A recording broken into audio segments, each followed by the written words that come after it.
उमरखेड नगर परिषद निवडणुकीच्या पार्श्वभूमीवर नामांकन अर्ज दाखल करण्याचा आज शेवटचा दिवस होता।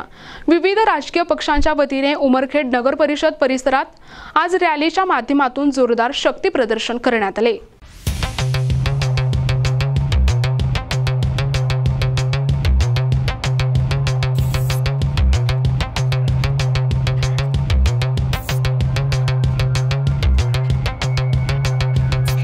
आज नामांकन दाखल करण्यासाठी विविध पक्षांच्या उमेदवारांनी आपल्या कार्यकर्त्यांसोबत रॅली काढली। एका बाजूला भाजपचे जिल्हा समन्वयक नितीन भूतडा यांच्या पत्नी निधी भूतडा यांनी पक्षाच्या पदाधिकारी आणि कार्यकर्त्यांसोबत विशाल रॅली घेऊन आपला नामांकन अर्ज दाखल केला।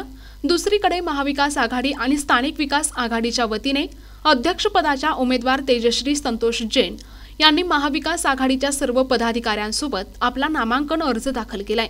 या निवडणुकीत एमआयएमच्या वतीने मोटारसायकल रॅली काढून एमआयएम जिल्हाध्यक्ष सय्यद इरफान यांच्या आई शमीम बी सय्यद युसुफ यांनी नगराध्यक्षपदासाठी नामांकन अर्ज दाखल केलाय। यामुळे उमरखेड नगर परिषदेची निवडणूक आता तिहेरी लढत म्हणून लक्षवेधी ठरण्याची शक्यता आहे। या निवडणुकीत कोणता पक्ष जनतेच्या मनात विजयी होईल हे 3 डिसेंबरला मतमोजणीनंतर स्पष्ट होणार आहे। प्रतिनिधी Taher Mirza, NTV news Marathi, Umarkhed, Yavatmal.